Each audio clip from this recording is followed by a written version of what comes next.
Hola, muy buenas tardes a todos. Vamos a comenzar la jornada vespertina de estas jornadas. En primer lugar, bueno, bienvenido de nuevo a COE, a la Casa de los Empresarios. Mis primeras palabras sí querían ir destinadas al Colegio de Registradores para dar las gracias y la enhorabuena por este magnífico acto y por su labor en la promoción de la mediación y, en este caso, también de la conciliación registral. Ahora vamos a hablar, durante esta ponencia, vamos a hablar de la mediación mercantil, que es precisamente la que afecta a las empresas. Dentro de la mediación, o sea, dentro de lo que podemos entender como mediación, podríamos describirla como una herramienta más para afrontar la enfermedad que supone el conflicto. Un albañil tiene un destornillador, tiene un martillo, tiene una llave inglesa y tiene que saber cuándo utilizar cada una. El médico tiene que saber cuándo utilizar un medicamento, cuándo realizar una prueba u otra o saber cuándo operar. Igual que tanto la parte como, en este caso, el abogado tiene que saber qué instrumento debe utilizar para resolver un conflicto. Y en este caso la mediación es sin duda el menos invasivo, ya que colabora más a la construcción de la relación entre las partes. Aunque lo cierto es que los abogados, como soy yo, no paramos de operar.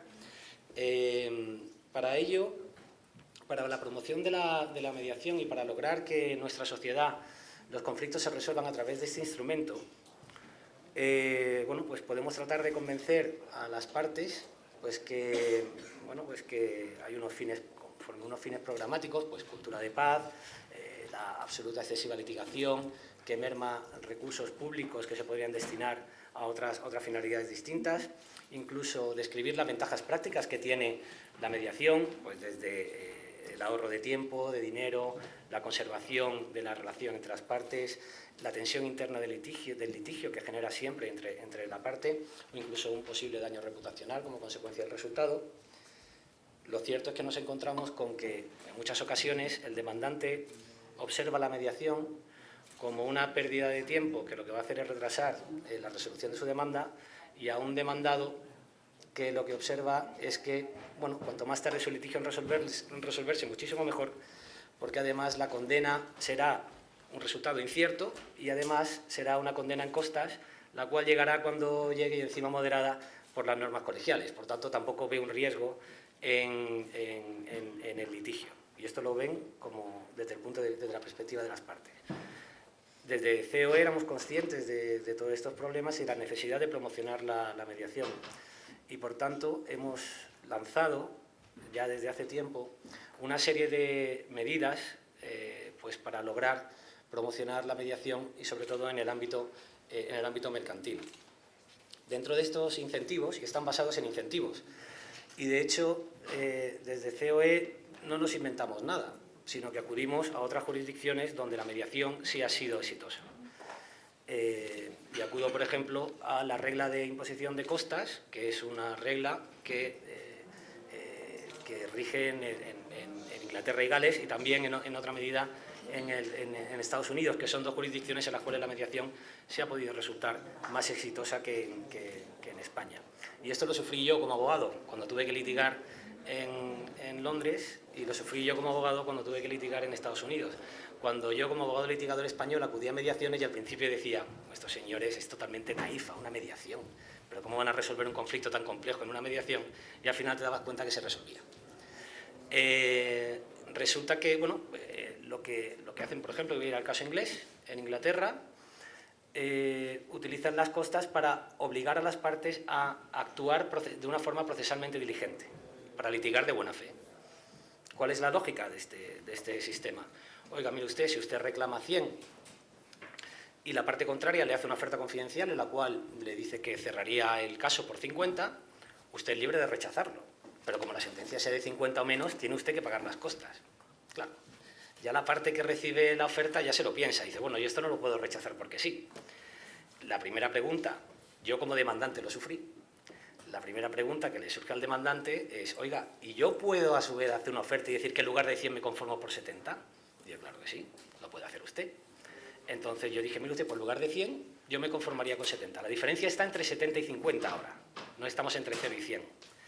Y cuando estás entre 70 y 50 es muchísimo más fácil mediar, Porque el siguiente paso de la parte es, muy bien, pues vámonos a mediación. Pregunta el abogado inglés, ¿yo me puedo negar? No, no te puedes negar a ir a mediación. Bueno, te puedes negar, pero como te niegues, tienes mucha probabilidad de que se te condenen costas. Claro, y las costas de este procedimiento eran 4 millones de libras, con lo cual ya te lo piensas. Al final acabas en mediación y acabas transando el asunto. Por tanto, no se trata de convencer a la parte de que esto es muy bueno. Se trata de generar incentivos por el que las partes vayan realmente a mediación a resolver sus conflictos y litiguen de forma responsable. Dentro de otras medidas que propusimos desde COE, era medidas como puede ser desde la propia solicitud de demanda. En el procedimiento español, todo el coste del procedimiento, la mayor parte del coste del procedimiento se realiza en el escrito rector. La demanda es el 50% del coste, conforme el baremo del Colegio de Abogados, de todo el procedimiento. La contestación, el 50% del valor de los honorarios de letrado y procurador al comienzo del procedimiento.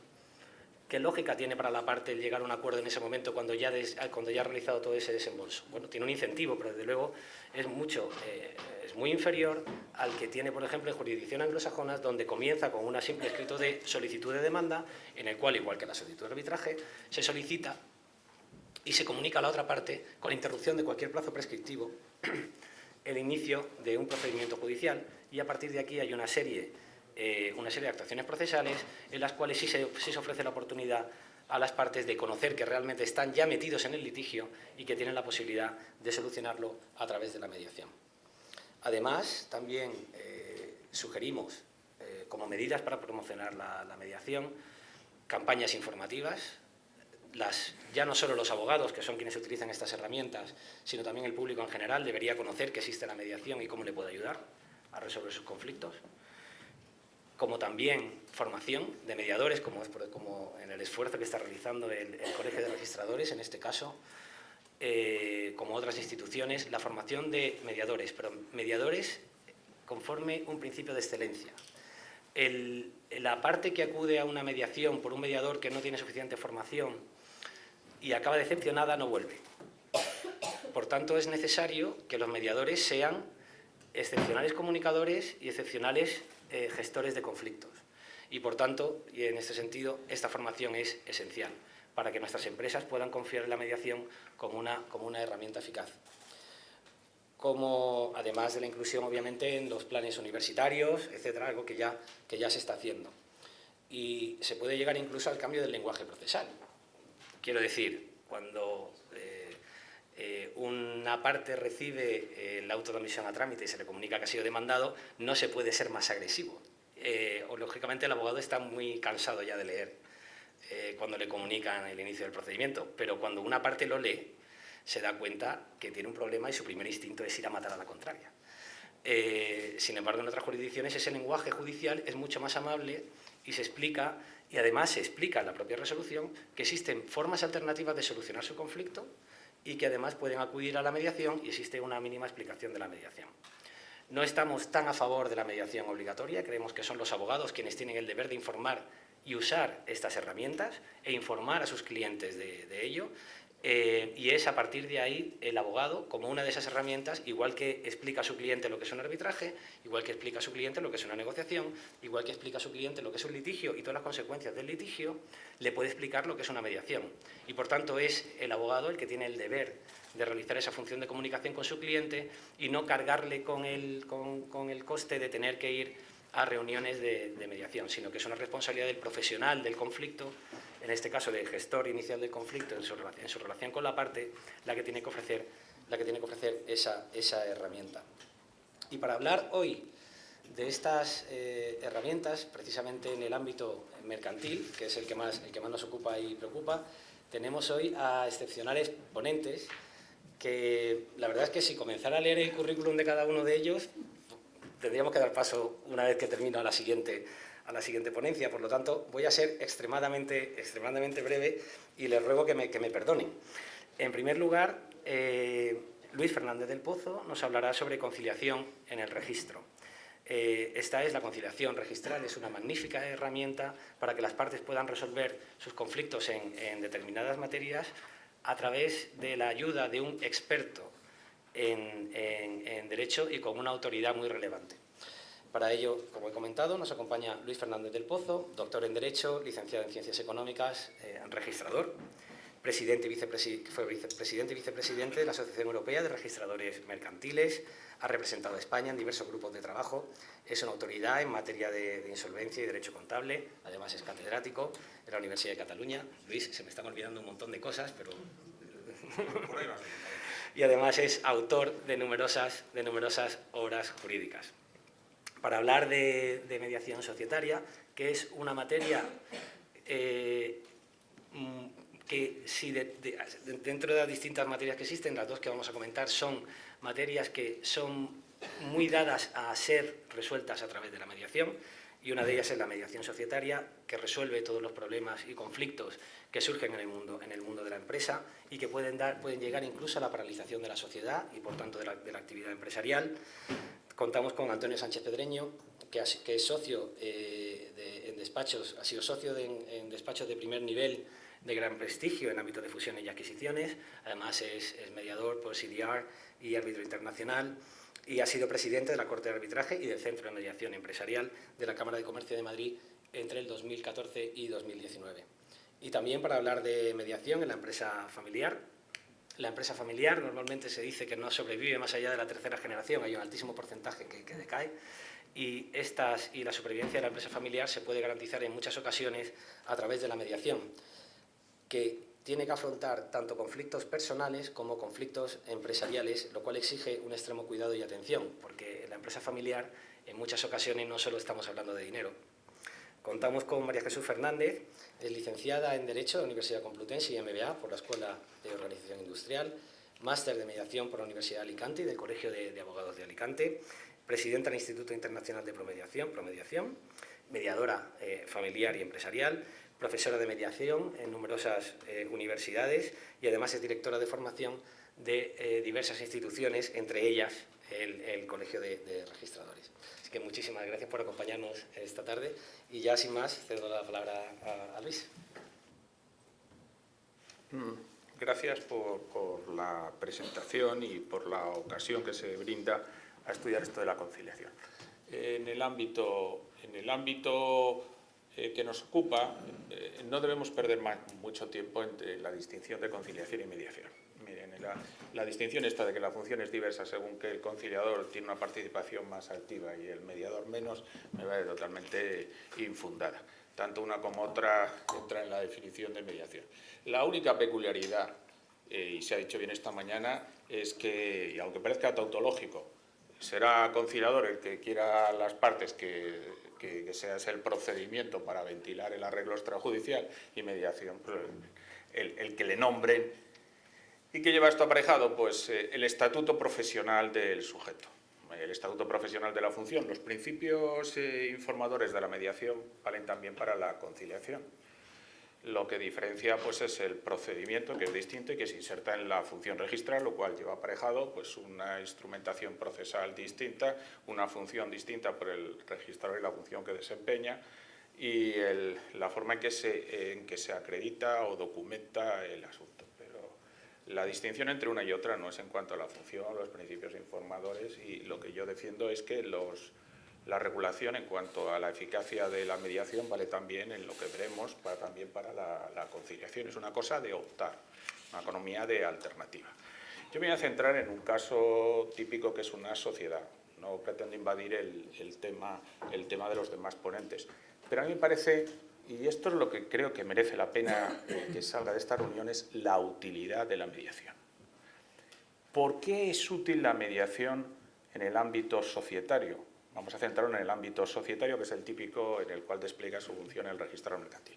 Mire, el conflicto societario destruye la vida de las empresas. Hasta que no seamos conscientes hasta qué punto un acto trivial o aparentemente trivial, como es la impugnación de un acuerdo social, puede poner en riesgo la subsistencia de la sociedad, no seremos capaces de apreciar para qué sirve la mediación.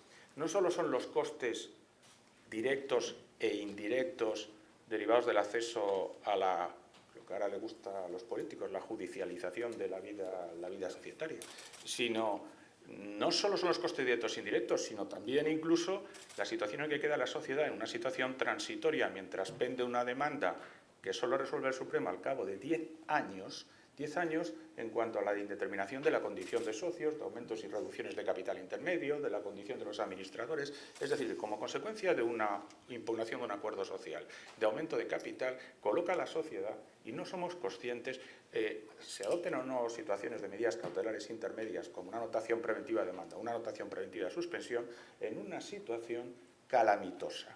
No digamos en el caso patológico, muy frecuente en España, de estructuras paritarias de 50% y 50%, que son frecuentísimas en la práctica, sociedades familiares, marido, mujer, en donde el conflicto por razones extrasocietarias determina una situación de impasse y un bloqueo societario que condena a sociedades viables a una destrucción. Es cierto, y el legislador es perfectamente consciente, que se puede hacer un uso abusivo de la demanda. Es verdad, se puede hacer un uso abusivo de la demanda y entonces, dado los perjuicios y la potencial uso abusivo, el legislador ha puesto trabas. Por centrarme en la legislación societaria. En la reforma de la Ley de Transparencia se exige una legitimación de un 1% del capital o 1 por 1000 del capital, traba por lo demás ridículas en las sociedades que no son cotizadas, porque un 1% del capital no impide nadie acudir, solo surten efectos en lo que realmente les interesaba, que es en las cotizadas, en donde aquello es hasta escandaloso que le pidan un 1 por 1000 para cotizar, porque es una auténtica privación de derechos. Pero dejando, y no me tiren de la lengua, dejando ese tema, la verdad es que las cautelas que se ponen para evitar la litigiosidad no son especialmente efectivas. Es verdad que en la legislación procesal se pide caución para extender una medida cautelar como una anotación preventiva de la demanda. Los jueces la conceden con mucha generosidad y manchan la hoja del registro. Se exige también un porcentaje de capital de un 1% para suspender el acuerdo social, y suspender el acuerdo social es una medida cautelar que destruye de la vida jurídica un acuerdo y pone una situación de interinidad radical a la sociedad, y contempla, pues esta situación en realidad no pone un freno a la litigiosidad. Es verdad que el legislador pues ha permitido en las últimas reformas que el acuerdo impugnado por nulidad pueda ser subsanado antes de poner la demanda y después, es decir, un acuerdo subsanatorio o rectificatorio de otro anterior, pues frustra la continuación del procedimiento. Pero lo cierto es que la situación de litigiosidad destruye la sociedad. Si hay una situación vulnerable, es una sociedad familiar con pocos socios, en donde por disparidad por razones, en muchos casos extrajurídicas, un divorcio, una situación de conflictividad, que son siempre los parientes, los suegros, los sobrinos y tal, determina una situación que conduce, a pesar de que son viables, a ello. En esta situación, puesto que el acceso tiene estos costes, lo suyo es un pacto de prevención de litigiosidad. ¿Y qué quiere decir un pacto de prevención de litigiosidad? Mientras que, por regla general, la mediación es voluntaria, es perfectamente lícito un pacto estatutario o paraestatutario, vamos a centrarnos en el estatutario, en la cual se indica que no puede impugnarse los acuerdos sociales o que los conflictos no se pueden llevar intrasocietarios, socios presentes, futuros, con administradores presentes y futuros, sin ensayar previamente con éxito una mediación. Aunque la probabilidad de arreglo sea pequeña, los costes son tan enormes que un análisis económico del derecho, hizo un trabajo sobre eso, revela que por muy pequeña que sea la probabilidad de acierto, es eficiente un pacto de esta naturaleza. Es decir, un pacto en estatutos, como es el del arbitraje, que ya está consagrado, que es perfectamente lícito al amparo de la autonomía, de la voluntad, que figura al final de los estatutos, en donde diga que no se pueden impugnar los acuerdos sociales, ni se pueden, que los conflictos que deriven por causa societaria de los socios entre sí, o las relaciones entre los socios y los administradores, no se llevarán a los tribunales sin ensayar, sea o no con éxito, una mediación previa o una conciliación ante el registrador. ¿Este pacto es lícito? Por supuesto que es lícito, en cualquiera de las modalidades, tanto en la modalidad de pura mediación como en la modalidad que incluso admite la Dirección General de Registros, que no es una institución que se caracterice por la gran habilidad en el ejercicio de nuevas ideas o en la persecución de grandes construcciones jurídicas, y que está pasando en unos momentos no precisamente buenos. la resolución de 25 de junio de 2013 permitió el pacto que es habitual en derecho comparado de med-arbitraje, es decir, un intento previo de mediación y otro posterior de arbitraje. Pero viene en la forma de mediación, conciliación ante el registrador o conciliación, mediación, fase previa a la interposición de la demanda. Ese pacto obliga, pero obliga de una manera peculiar porque al incorporarse en los estatutos tiene una eficacia erga omnes. Cuesta imaginarlo, pero tiene una eficacia erga omnes, es decir, deja de ser voluntaria a ser obligatoria y deja de ser y pasa a ser obligatoria no solo a los socios presentes, sino a los socios futuros. Y no solo en las relaciones entre socios presentes y futuros, sino entre administradores presentes y futuros. Es decir, el pacto de no acudir a la justicia, que esto es lo que es, implica una obligación que se incorpora a la posición de socio y que se transmite con la transmisión de participaciones y de acciones. Es una obligación, por lo tanto, perfectamente válida y que vincula de futuro. ¿Se puede hacer válido procesalmente? Sí, mediante el ejercicio de la declinatoria. ¿Por qué? Porque como se aplica la ley de mediación, la ley de mediación nos dice en el artículo 39 de 63.1 que la incompetencia de jurisdicción puede hacerse tanto para el arbitraje como la mediación y desde luego esto vale para la conciliación, que no me convence a nadie que si tiene eficacia sustantiva no hay un instrumento procesal para hacerlo valer. Es decir, que si faltando a la obligación cualquier socio presente o futuro interpusiera una demanda para impugnar acuerdos sociales, la otra parte, bien sea por el administrador o con o sin los socios que defendieran la validez del acuerdo, podrían hacer valer en el momento oportuno la declinatoria. Y entonces el juez debería abstenerse y cerrar el procedimiento mientras se ventila la mediación. Estamos hablando de situaciones ex ante del procedimiento.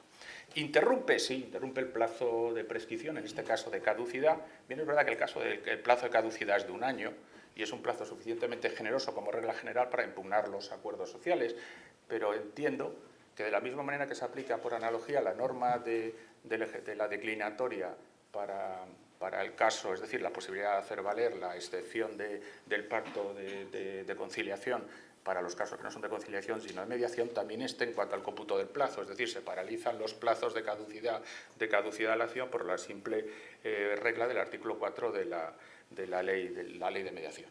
Pero en todo caso, estas soluciones producen de mediación una evitación de las situaciones mayores, porque entre otras cosas no se sabe, pero la adopción de medidas cautelares que entrañan una anotación preventiva de la demanda que mancha la hoja registral o una anotación preventiva de suspensión que destruye provisionalmente el acuerdo social. Imagínense una sociedad que se anula un acuerdo de aumento y luego hay otros acuerdos de reducciones, ampliaciones, administradores que dan cargos y tal. Nos encontramos con situaciones que cuando recaiga la sentencia han pasado 4 años y destruye la vida jurídica en medio.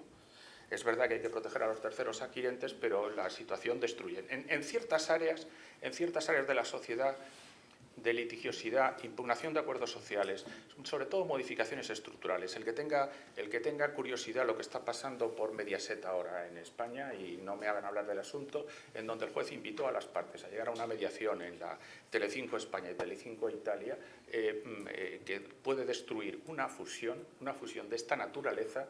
El propio juez italiano, en que resolvía el asunto, invitó a las partes porque es que, créame, que si recae una resolución judicial anulando una fusión, los efectos son tan destructivos que son difíciles de conciliar con el mantenimiento del más mínimo principio de seguridad jurídica. Imagínense la contratación con terceros. Entonces, en estas áreas de impugnación de acuerdos sociales, modificaciones estructurales por divergencias entre los socios, y en el área patológica, frecuentísima en la práctica, de sociedades participadas de manera paritaria, un 50%, en donde el único remedio judicial previsto en nuestro ordenamiento es que vaya un expediente de jurisdicción voluntaria. Fíjate qué cosa más ridícula, que vaya un expediente de jurisdicción voluntaria para que acuerde la disolución y el juez acaba su función nombrando un liquidador judicial que tendrá que liquidar la sociedad inmediatamente con una sociedad conflictuada.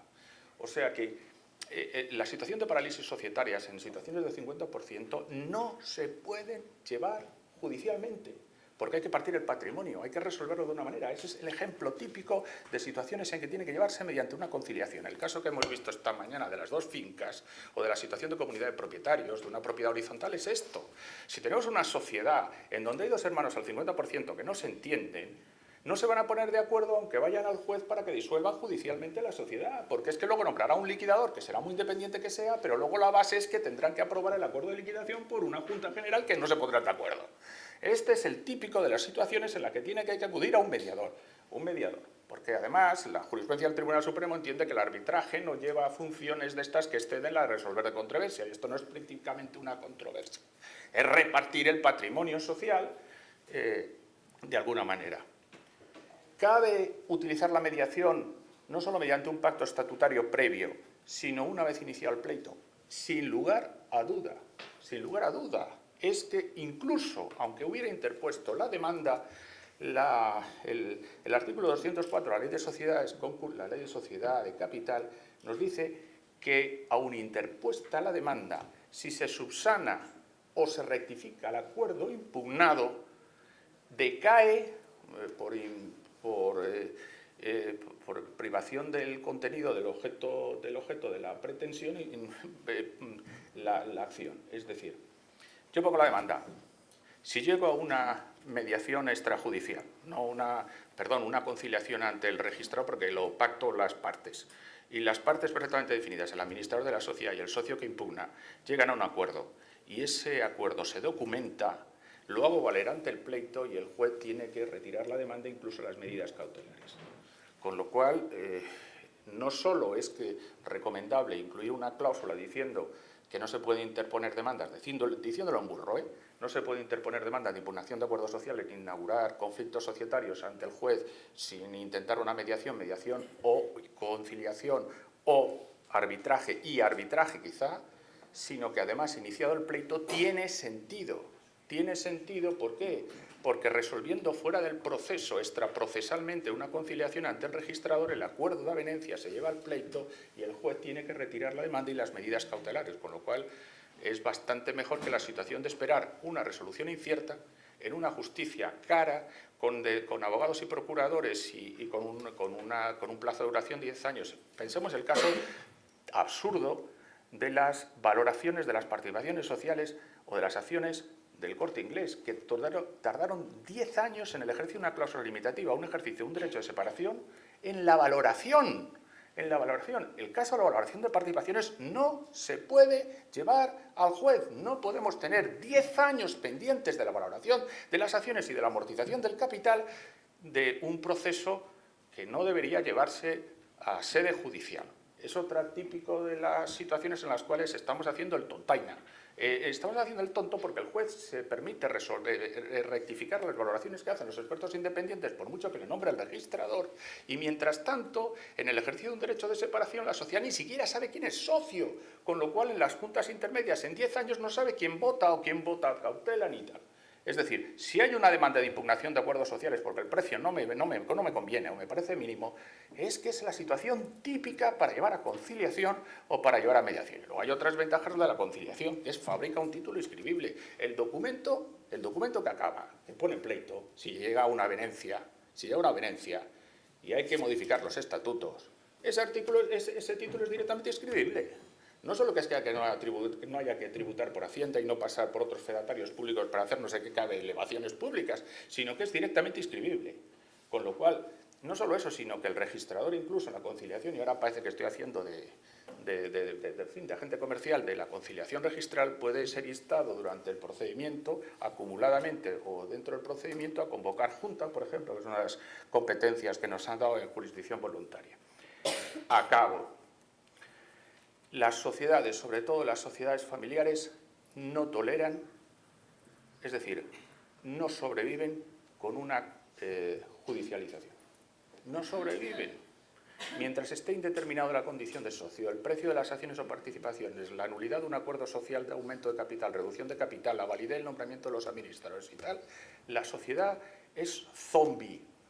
Los expedientes previstos para desarreglos sustanciales y remediables entre los socios no ponen remedio a las situaciones porque acaban en un nombramiento de un liquidador. A mí lo que me llama la atención es verdad que nos falta un poco de cultura. Los arbitrajes no se han extendido, pero la conciliación y la mediación tienen mucho que decir en esto. Y con esto acabo.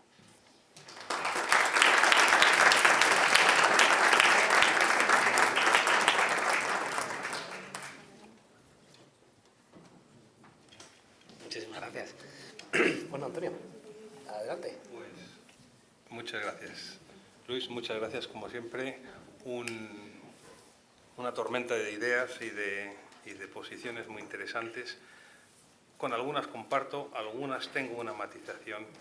Si veis de mi programa, pongo abogado, mediador y árbitro. Eso quiere decir, he estado muchos años de abogado mercantilista, abogado de fusiones y adquisiciones y peleas. He estado bastantes años de árbitro y menos de mediador. No porque haya estado menos años, sino porque la actividad de mediador en España todavía no está tan extendida como la del arbitraje, sorprendentemente. Pero llevo los mismos años. Entonces, el enfoque desde cada uno de estos ángulos sobre estos temas es distinto. Y de reconocer que el enfoque que voy a dar un poquito sobre esto de la mediación societaria y el cruce con el registro es un poquito más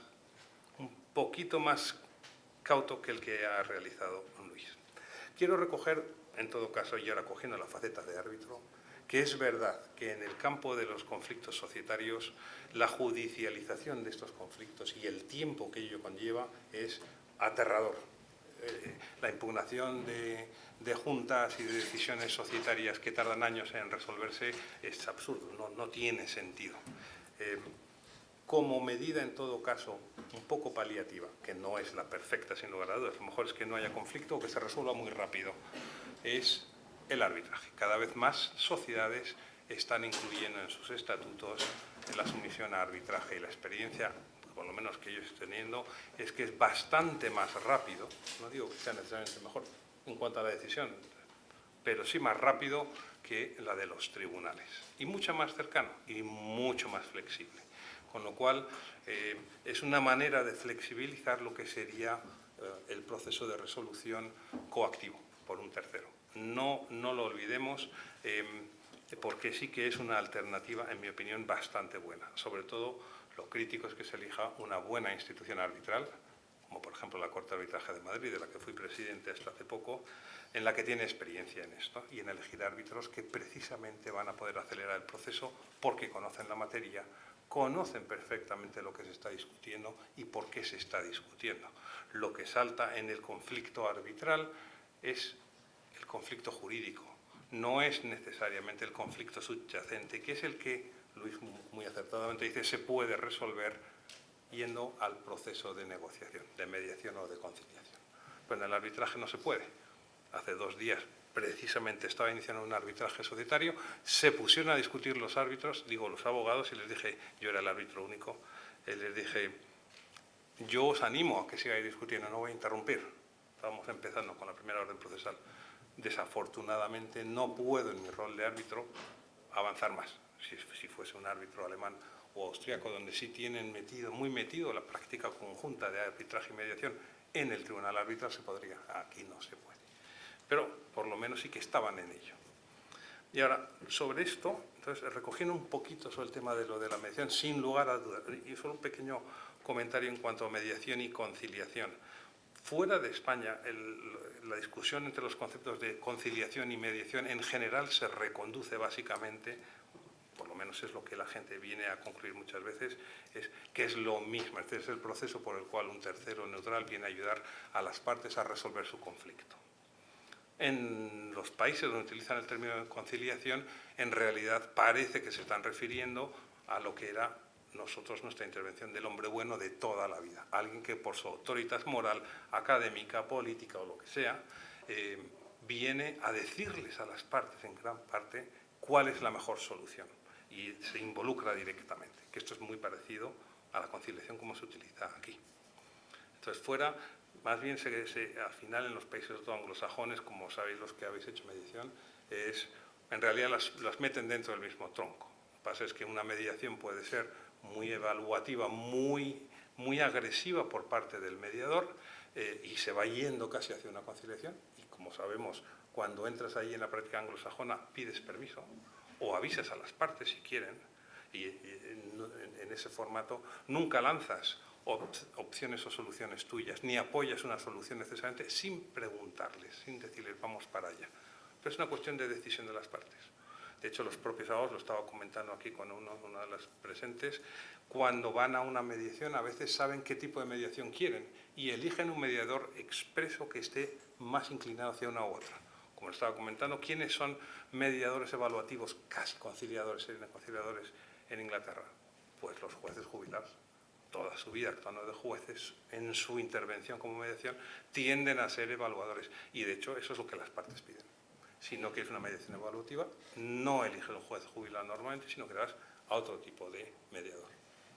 Con lo cual yo los veo distintos. Aquí entiendo que son diferentes porque están regulados por dos regímenes jurídicos distintos. Se superponen, en mi opinión. Si el registrador es además mediador titulado, yo creo que se superponen. Si no se superponen, yo creo que es distinto. Es decir, una conciliación, por ejemplo, en una conciliación registral donde no fuese mediador el registrador y lo avisase, haciendo la opción de aplicar en los dos regímenes, por ejemplo, la prohibición de realizar acciones judiciales en paralelo de la ley de mediación, no creo que se aplique, a lo mejor sí. Es decir, si lanzo una demanda, ¿habría una declinatoria de conciliación? No lo sé. Desde luego de mediación sí, de conciliación. Si no es excepcionable, entonces no es lo mismo. Si es excepcionable, se irían conjuntando más. Yo creo que no es excepcionable, pero mi conocimiento técnico-procesal de la conciliación no llega a ese nivel. Pero claro, con los registradores que tienen los dos títulos, yo creo que al final tienes los dos. No te pones un gorro o te pones otro, es que lo más probable es que te pongas dos simultáneamente, pero estás haciendo una labor muy similar, que es la misma. Esta es mi opinión muy temerosa. Mediación en el contexto de sociedades. Yo lo he dividido en tres partes en realidad. Primero, porque aquí hay registradores, pero también entiendo que está el mundo empresarial. Primero, la sociedad frente a terceros. Mediación societaria o extra hacia afuera.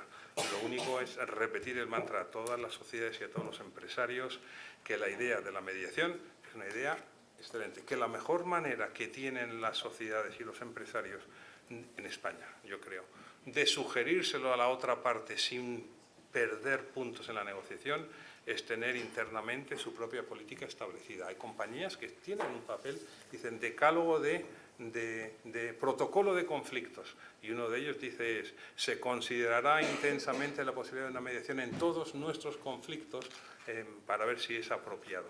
Y lo utilizan. Los que tienen esto, cuando tienen un conflicto, lo sacan y dicen yo tengo que proponerte la mediación porque es mi política corporativa. Y esto ayuda, porque muchas veces les cuesta mucho dar el salto, porque la otra parte no sabe lo que es la mediación, y dice, bueno, pues si me la propone, es que no tiene mucha confianza en su propia posición jurídica. Entonces, esto como política general para las sociedades. Segundo nivel de mediación en el campo societario son los pactos parasociales. Muchos pactos parasociales en los que se reúne el 100% del capital, muchos de ellos está suscrito por la propia sociedad también, no puede alegar desconocimiento en términos generales, y en ellos se pactan muchas cosas sobre la vida de la sociedad y se pactan cláusulas de mediación. Y lo que se realiza en los pactos parasociales puede tener, sin lugar a dudas, influencia, afectar a la vida societaria. Hace un mes, por ejemplo, estuvimos viendo un caso de un pacto parasocial en el que decía, empresa familiar además, con toda la intención de querer mantener la empresa junta, tenía una cláusula bastante reciente que decía, si ocurre A, los socios tendrán derecho de vender las participaciones, una especie de separación, a terceros, y si en un año no lo ha vendido a terceros, se lo ofrecerá a los otros socios, y si no, a la sociedad. Y si la sociedad no lo compra, se disolverá la sociedad. Esto es lo que decía el pacto. Naturalmente, uno de los hermanos o hermanas decidió que no le gustaba la cosa, lanzó y dijo, yo tiro de este derecho, abro el año para poder realizar la venta. No lo vendió, no lo compraron los socios, no lo compró la sociedad. Peleas en la valoración, aunque estaba bien claro cuál era la valoración. Y naturalmente dice, pues a disolver. Y han iniciado un arbitraje para ejecutar el pacto parasocial de disolución de la sociedad.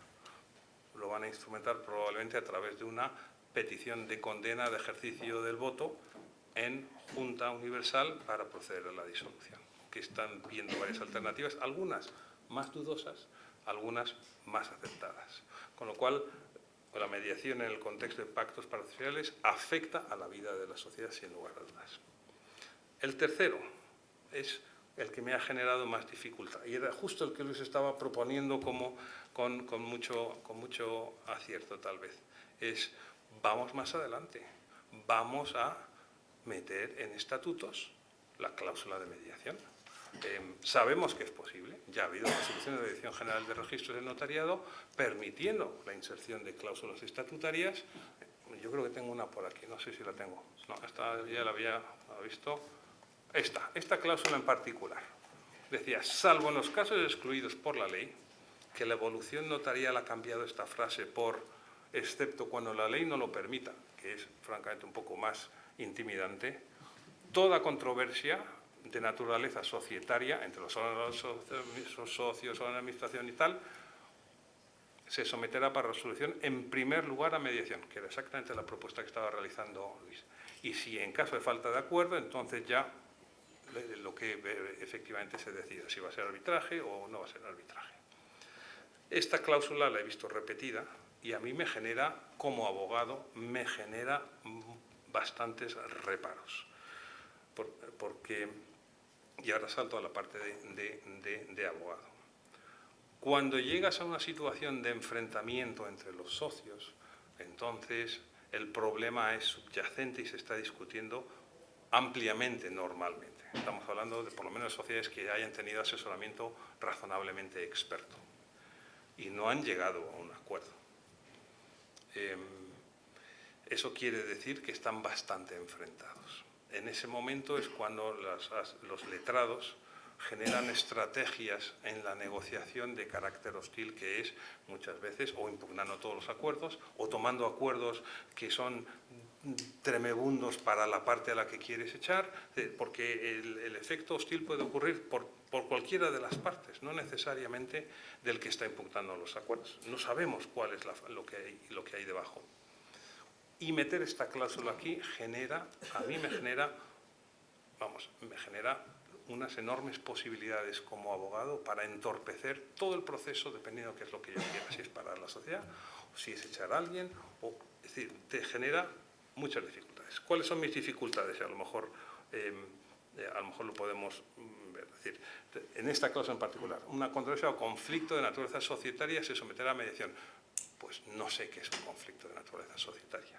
En realidad sabemos que la mediación la puedes disparar cuando se produce un acto, una demanda, por ejemplo, un acto directo. Pero aquí un conflicto en sí todavía no ha ocurrido nada. Pueden estar sacándose los ojos, pero no ha ocurrido nada. Llevan 8 meses amenazándose y negociando y estableciendo todas sus tácticas hostiles, pero no ha hecho nada. Con lo cual, en realidad, probablemente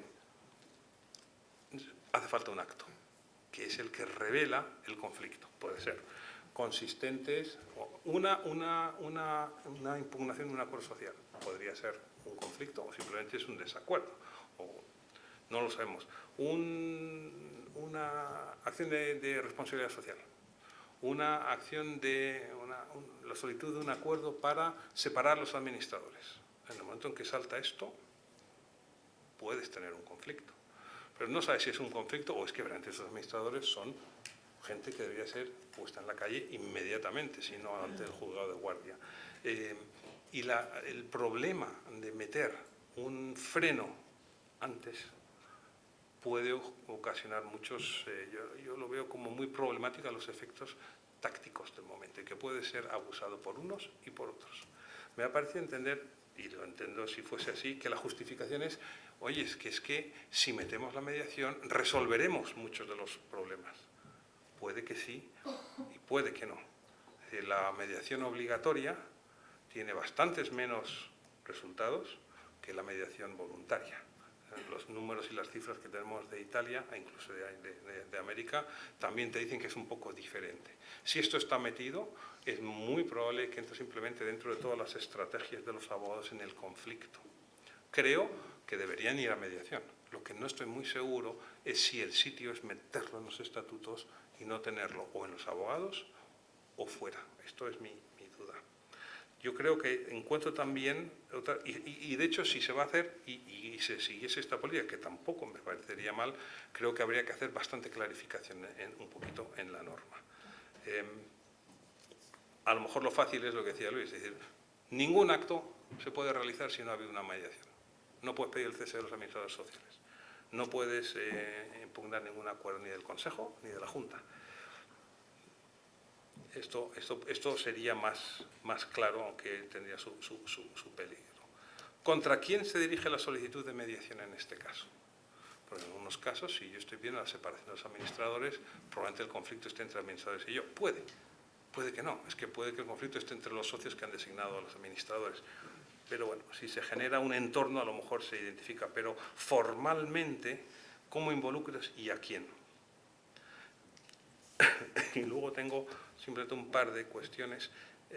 Si efectivamente se establece como obligatorio que antes de cualquier acto de impugnación hay que hacer una mediación, no hay problema a la hora de ver qué hace el registro. Es decir, a la hora de inscribir la separación de administradores bajo el 142, pues el registrador asumo yo que tendrá que haber un certificado de efectivamente que se ha producido una mediación. Este sería un caso idóneo para hacerlo probablemente ante el registro, porque directamente ya tienes involucrado a la persona idónea. Y por último, sobre este tema en particular, sí que quería llamar la atención de que será preciso tener mucha atención si se meten estas cláusulas a quién se está dirigiendo, por ejemplo. Porque es evidente que si no lo haces a una institución, si no te sometes a mediación por una institución, entonces va a ser ad hoc o será la conciliación, podrá ser la conciliación. Pero es que en algunas instituciones tienes unas reglas muy especiales. He visto algunas, es decir, en unas hay instituciones donde la lista de mediadores es cerrada. O elige los mediadores de la lista o nada. Y si tú no los eliges, los elige la institución. ¿Y cómo elige la institución? En una o dos que he visto, por turno rotatorio. Usted no puede elegir por turno rotatorio porque dependiendo del conflicto requiere una persona o requiere otra normalmente. Hay algunas en las que dice que el propio mediador puede elegir hacer una comediación, independiente de lo que digan las partes. Ya me está cambiando usted el sistema. En esta en particular que estuve viendo, se acercaba a la conciliación. Expresamente decía que el mediador puede hacer, y es casi su tarea, la de presentar alternativas y soluciones. Pues a lo mejor eso sería idóneo, a lo mejor no. Aquí sí que daría un toque a los conciliadores. La experiencia, yo creo, uno de los factores que ha llevado a la mediación en el estilo anglosajón al éxito es que se deja a las partes mucho margen de control en el proceso.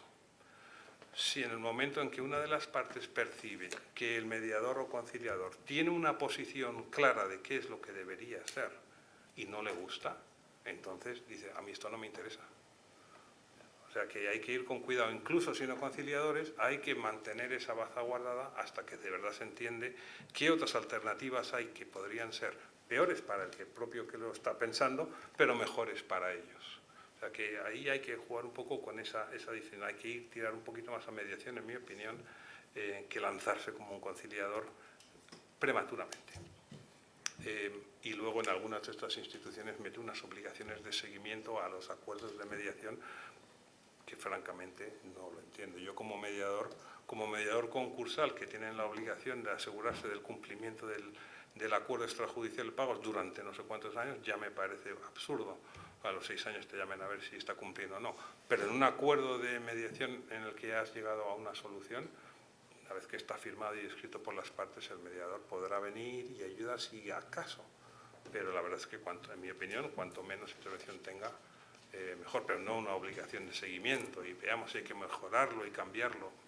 Esto más me suena a asesores de empresa familiar donde sí hay una continuidad en la supervisión, asesoramiento tal vez.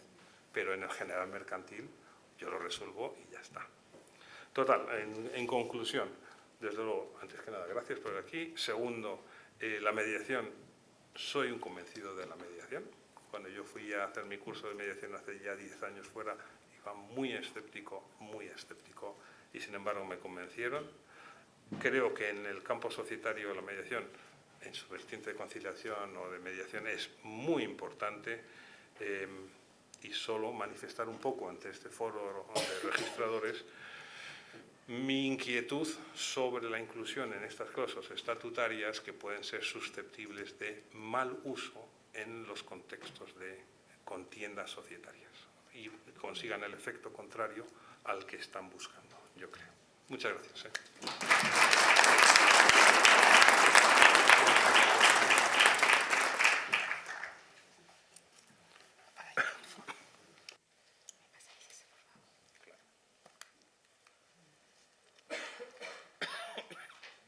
Este no es. No es esta ponencia. Ah, que lo paso. No.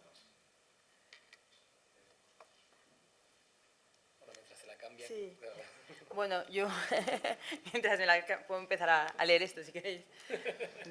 Mientras me la cambian, sí que os voy a decir que de lo que yo os voy a hablar fundamentalmente es de mi experiencia como mediadora. Yo soy mediadora civil y mercantil, también familiar. Estoy en 5 juzgados de Alicante, Benidorm, Elda, Novelda y Villajoyosa, en las instituciones de mediación de los colegios de abogados de Alicante y de Madrid. Curiosamente, soy abogada ejerciente, pagando como ejerciente en 2 colegios de abogados y jamás en la vida me he dedicado al derecho. Lo que pasa es que para hacer mediación pues hay que estar colegiada como ejerciente, ¿no? Me dedico en exclusiva a la mediación. Entonces, bueno, pues sin querer me he ido especializando en determinadas mediaciones, más que nada por el número que te llegan, que dentro de que hay pocas, pero bueno, mediación familiar, todo lo que queráis, puesto que desde el 2012 en 5 juzgados, pues imaginaros, ¿no? Sobre todo además en Alicante, que es una ciudad muy pro mediación, donde sobre todo son juezas, derivan muchísimo, ¿no? Entonces, pues tengo muchas mediaciones familiares. Y luego, respecto de mediaciones civiles y mercantiles, bueno, pues ya la experiencia que tengo es en los colegios, en las instituciones de los colegios profesionales, la verdad es que derivan muy poco, prácticamente casi ninguna o muy pocas. La Cámara de Comercio de Alicante, que también soy allí mediadora, pocas empresas también vienen a mediación en general. Y bueno, la experiencia que tengo es la del Centro de Mediación del Instituto Internacional Pro Mediación, ¿no? ¿Y qué tipo de mediaciones hacemos allí? Pues fundamentalmente de empresa familiar. En ningún sitio yo digo que soy experta, ni lo soy tampoco, por supuesto, en mediación de empresa familiar, pero sí que funciona mucho el boca a boca.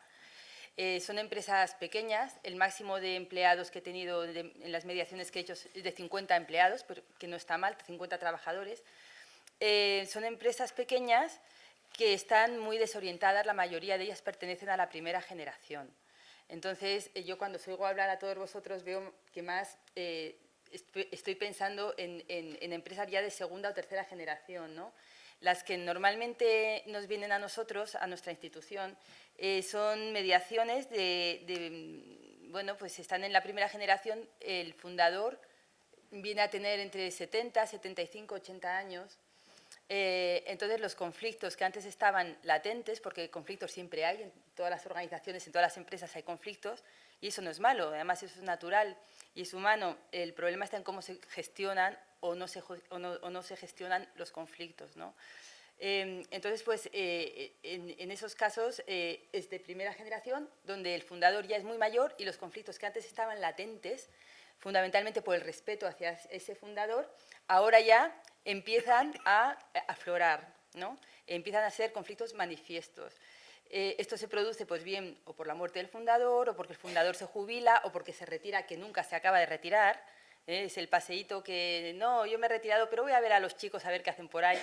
Pues eso es tremendo porque no acaban de legitimar a los sucesores. En el caso de que ya haya sucesores, no le acaban de legitimar. Él no deja, sin querer, que se legitime a la persona que ya, digamos, al capitán del barco, porque él está allí en su presencia. y la presencia pues, es muy fuerte, la presencia del fundador. Entonces yo os voy a hablar un poquito en general nada más, porque fijaros, sí que es verdad, siempre lo digo, que para hacer mediación en empresa familiar no vale con decir, vale, yo soy mediadora familiar y yo soy mediadora mercantil. Bueno, pues en un principio sí, claro, nadie está especializado en mediación de empresa familiar, pero cuando vas allí te das cuenta que es que no tiene nada que ver. Es verdad que hay problemas familiares y es verdad que hay problemas empresariales, pero la mediación es de mediación del conjunto de familia y de empresa, ¿no? De una especie de madeja que hay allí y es muy complicado. Lo primero que muchas veces me han dicho es, bueno, te vamos a dejar que medies, porque yo no voy a decir que no a los chicos y si ellos ven un problema, perfecto, haz la mediación, pero para nada os metáis en tema de empresa, eso lo llevo yo. Vosotros solucionad el tema de los chicos, que ya no vienen a la finca los domingos a comer, que ya no se hablan, que aquí hay muy mal clima, no sé qué les pasa, pero nada de meteros en el tema. Eso más de una vez nos lo han dicho. Claro, es imposible, no puedes hacer una mediación dejando al lado el aspecto empresarial, porque es que está todo unido. Es verdad que en porcentaje podría decir que la mayor parte de las mediaciones que a mí me han venido han sido por temas empresariales. O sea, por temas de los que habláis de reparto de dividendo, de que no estoy de acuerdo con el trabajo y con el sueldo que tengo y no sé qué. Bueno, pues todos suelen ser problemas más o menos de tipo empresarial, pero cuando estás allí y estás haciendo una mediación, de repente te encuentras y dices, pero bueno, ¿esto qué es? Si esto es una mediación puramente familiar, con emociones, se van a la infancia, porque acuérdate, porque cuando yo me casé, papá y mamá te dieron más a ti que a mí, porque y salen problemas que, claro, si no estás acostumbrado, dices, ¿pero esto qué es? Si yo he venido aquí para mediar cosas empresariales, cosas mercantiles, cosas societarias, y me salen con esto. Pues yo siempre digo, cuando en algunos colectivos me dicen, no, fórmanos, pero en mediación civil y mercantil, nada de familiar, que esto nosotros no vamos a hacer. Digo, mira, si alguna vez hacéis mediación de empresa familiar, sí o sí tenéis que estar formados en técnicas de mediación familiar, que es lo más complicado. Es mucho más difícil hacer una mediación familiar que una mediación empresarial. ¿Por qué? Porque las empresas sí o sí quieren solucionar el conflicto.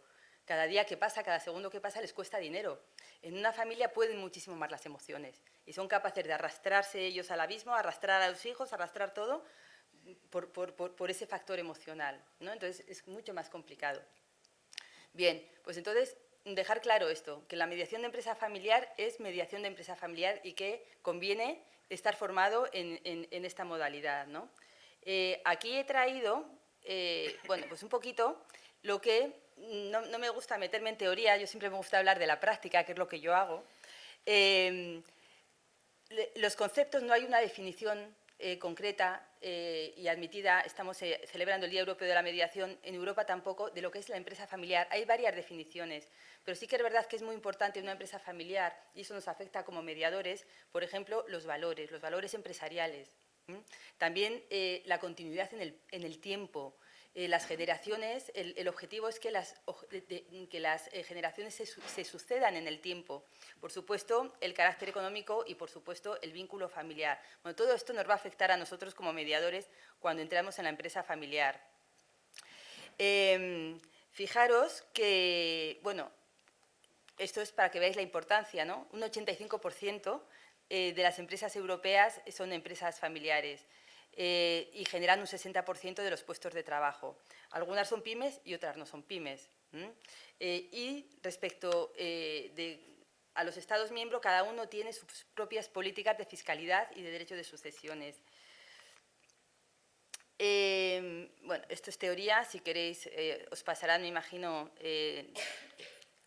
Vamos ya al Plan de Acción sobre Emprendimiento del 2020 de la Comisión Europea, que dice que el traspaso de la propiedad y la gestión de un negocio de una generación a la siguiente constituyen el mayor desafío al que puede enfrentarse una empresa familiar. Efectivamente, es cierto que la mayor parte de los conflictos de la empresa familiar vienen en esta primera etapa, en esta primera generación. Cuando hablo de primera generación, es donde está el fundador con sus hijos. Y el fundador, es lo que os he comentado, viene a tener 60, 70, 80 años aproximadamente en estos momentos. Es verdad que ahora mismo es donde se producen la mayoría de los conflictos por eso que está flotando en el ambiente, que no se habla de ello, que es la sucesión. Y efectivamente, a partir de ahí, todos los conflictos relacionados con la sucesión se desencadenan por esa pérdida de poder que os he hablado. Esto es un problema porque como la empresa familiar no tiene mecanismos de resolución de conflictos, como decíais antes, que no sea a través de la mediación. Es imposible. Yo recuerdo que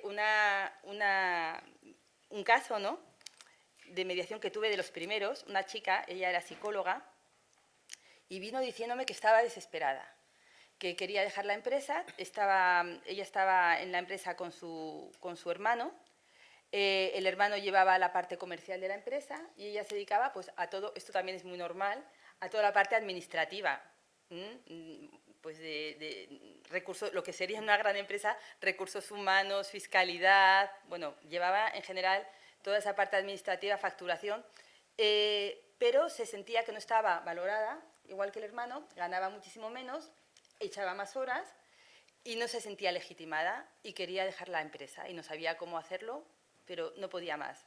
Había empezado a ir al psicólogo también y estaba destrozada. Bueno, pues fue una mediación muy interesante porque yo hablé con el hermano, le solicité una mediación, el hermano me dijo que no estaba dispuesto a ir, que cualquier cosa no necesitaba un mediador, que ni sabía lo que era eso y que para nada iba a venir a la mediación, que lo que quisiera su hermana que se lo dijera personalmente.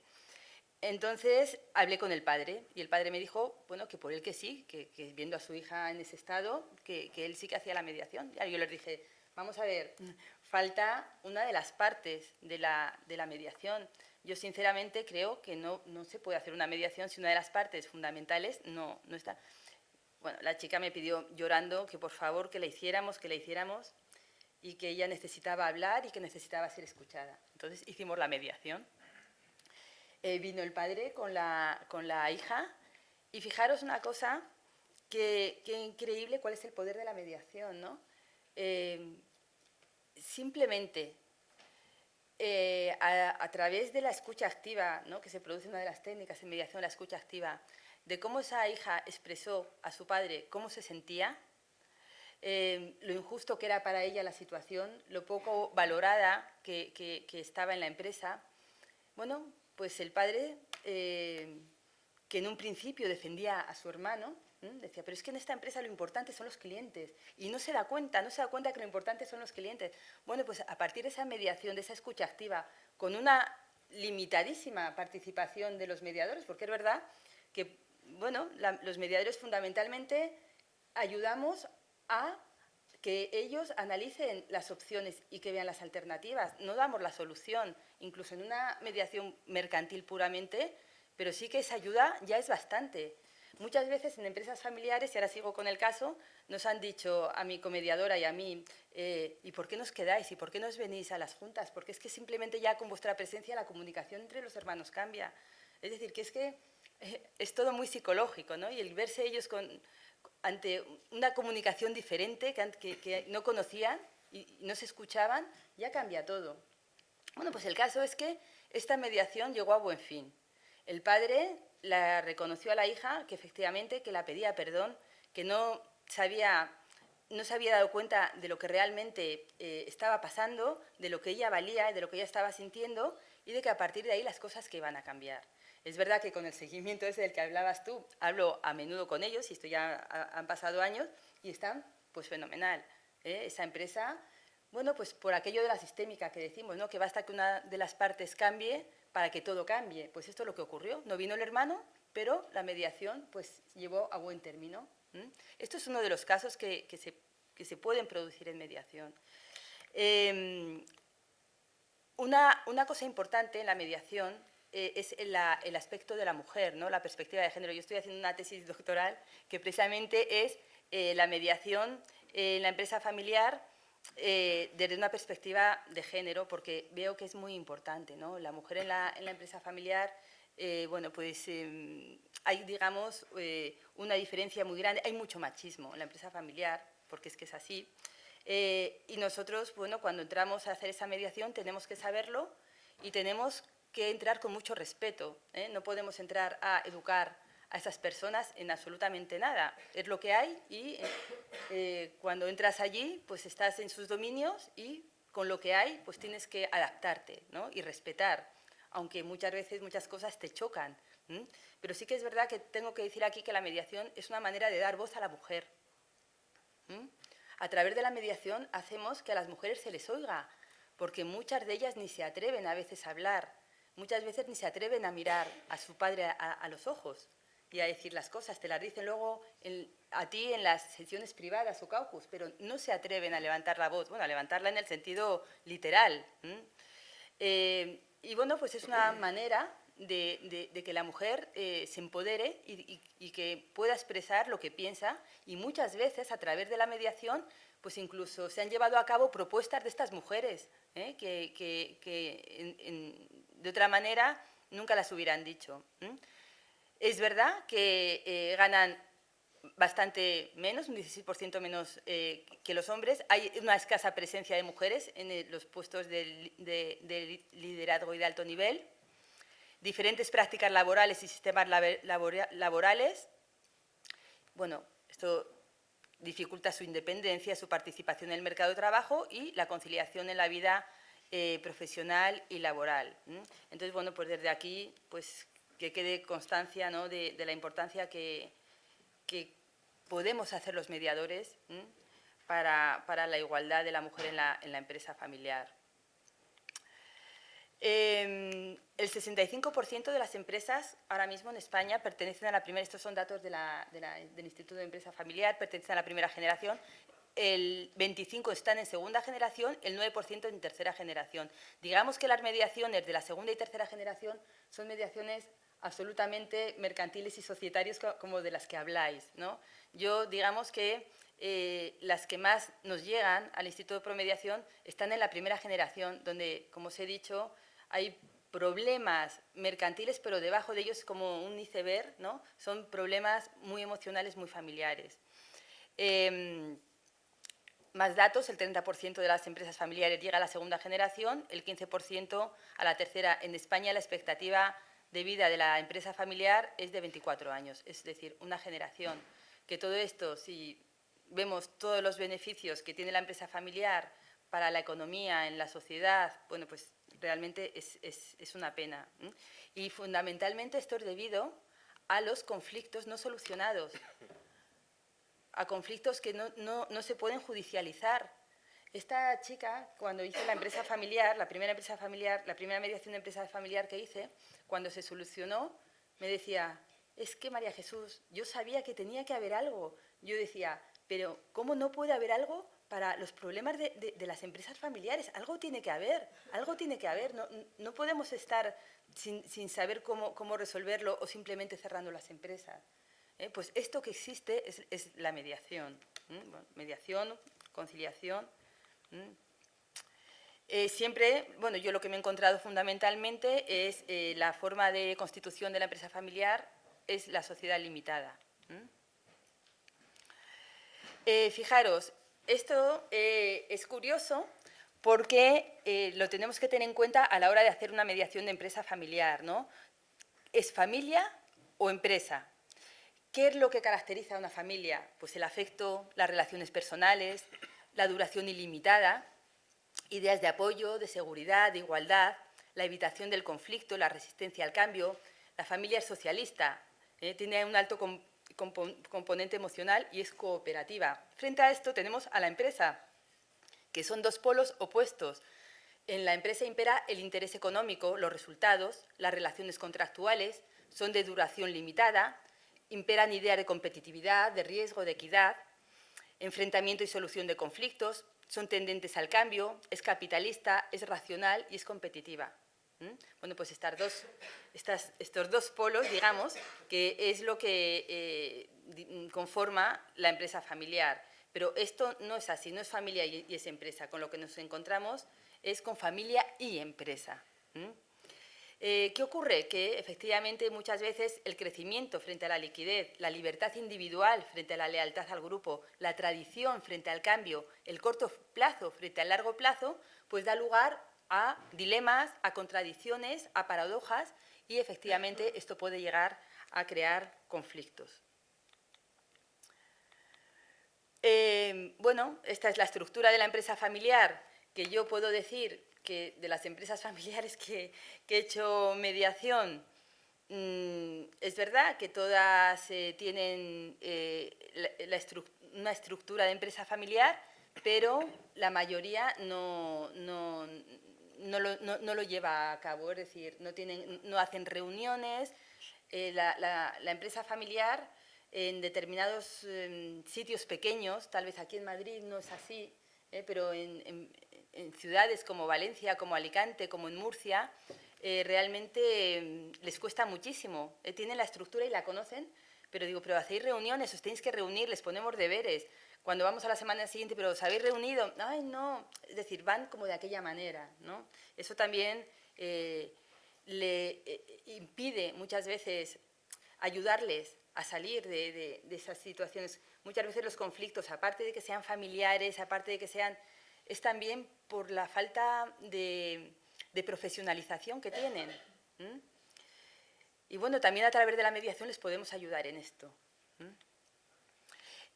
¿Con quiénes nos vamos a encontrar en la empresa familiar? Pues fijaros, aparte, este gráfico lo he hecho un poco porque nos podemos encontrar con personas que solo pertenecen a la familia, personas que solo pertenecen a la gestión empresarial o personas que tienen propiedad. Y a partir de ahí, pues, todas las combinaciones posibles. Gestión y familia, gestión y propiedad, propiedad y familia, o todo. Estas son, en función de la empresa, en función de su tamaño, pues es lo que nos podemos encontrar.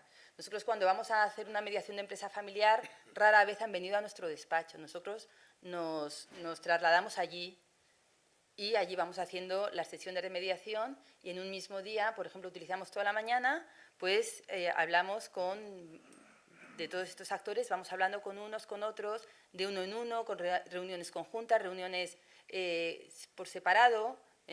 Muchas veces también hablamos con los empleados y muchas veces hablamos, y eso es importantísimo, con la mujer del fundador, que puede que esté en la empresa trabajando, en algunos casos está trabajando en la empresa, pero en otros casos está en su casa.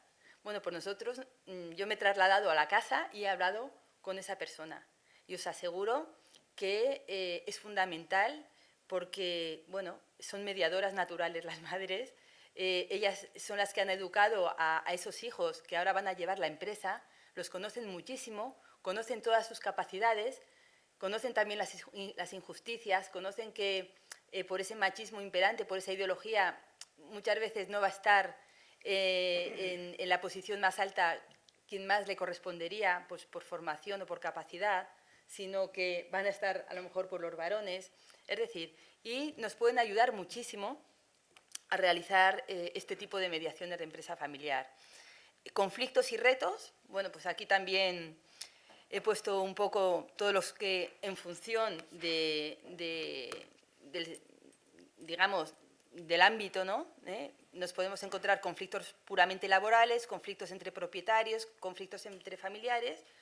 Y bueno, pues en cuanto a las composiciones del Consejo de Administración, más o menos aquí he puesto algunas cosas: reparto de dividendos, objetivos de riesgo, reembolso liquidez de la familia, empleo de otros familiares, edad de jubilación, sucesión, toma de decisiones, ayudar a los miembros de la familia necesitados, conflictos de interés empresarial. Es decir, hay muchísimas. Es verdad que, fijaros, cuando nos llaman de la empresa familiar, ellos tienen unos mecanismos tremendos, porque debido a esta falta de mecanismos de resolución de conflictos y para que puedan sobrevivir, se han acostumbrado a gestionar sus conflictos y lo hacen muy bien.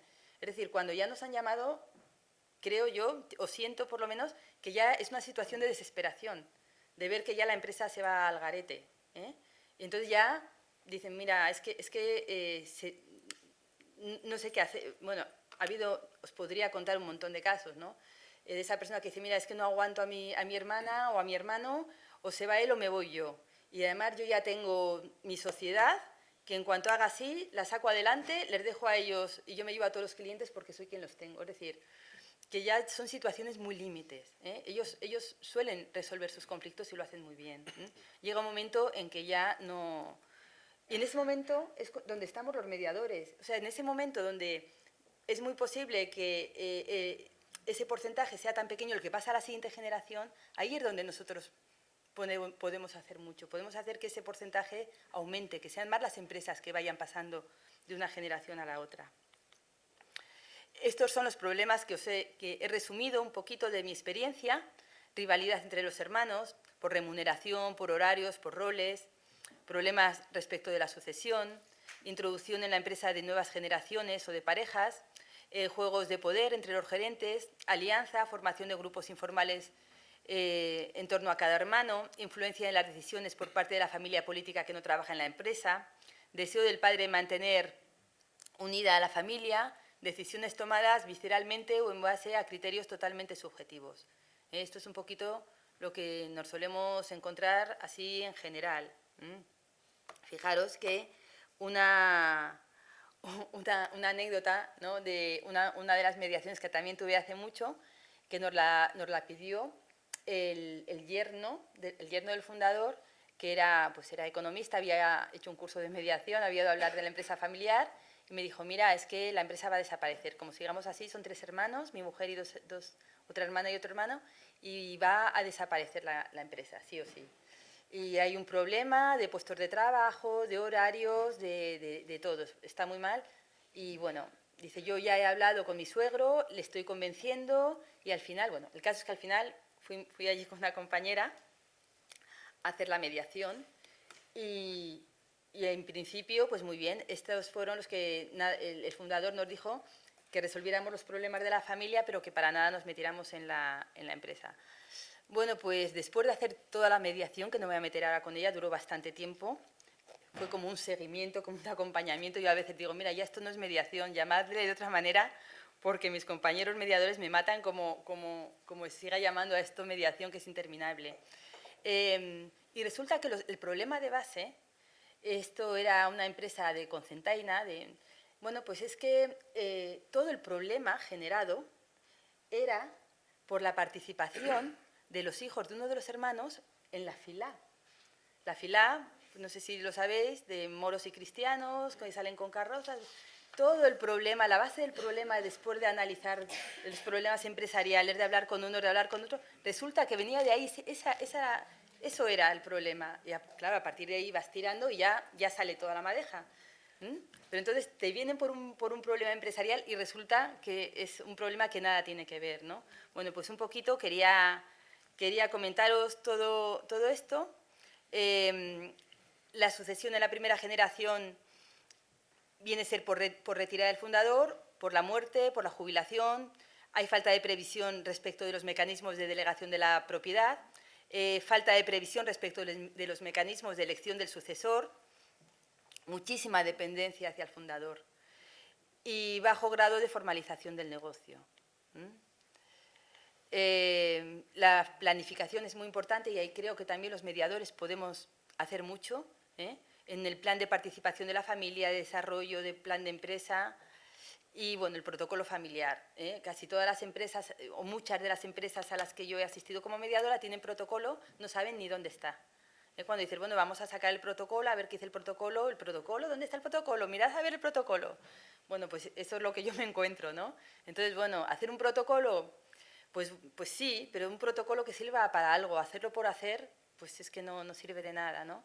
Estaría muy bien hacer protocolos y los mediadores podemos ayudar a hacer ese protocolo familiar, pero siempre con consenso y haciéndolo para que sea algo que se pueda cumplir. Y bueno, pues en principio este cuadro de debilidades y fortalezas que he preparado, sí que es verdad que a través de la mediación podemos convertir las debilidades de la empresa familiar en fortalezas. Por ejemplo, el conservadurismo en la toma de decisiones y resistencia al cambio. En la mediación lo que hacemos es que las personas hablen y se escuchen.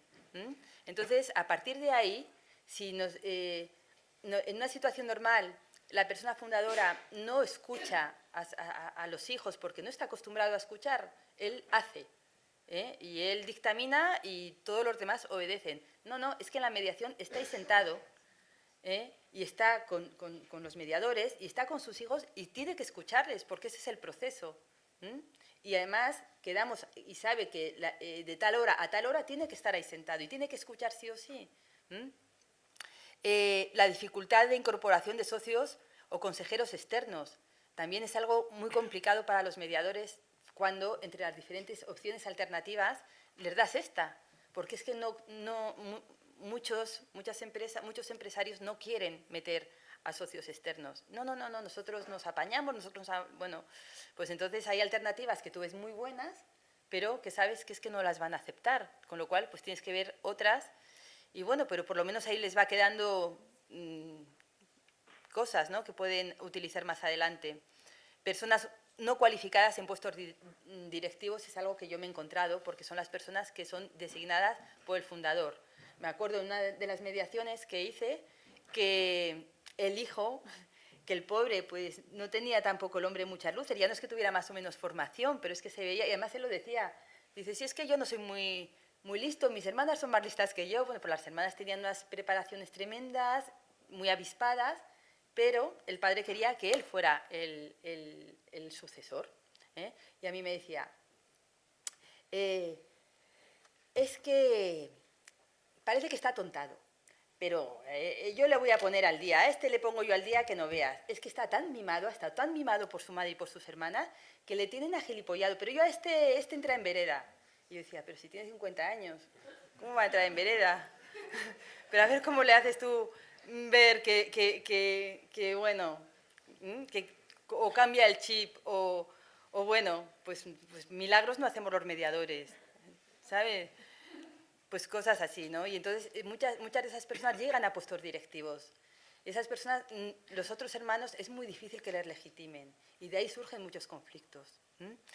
Bueno, dificultades de relación entre gestores y familiares, también son cosas que son debilidades, pero que se pueden convertir en fortalezas.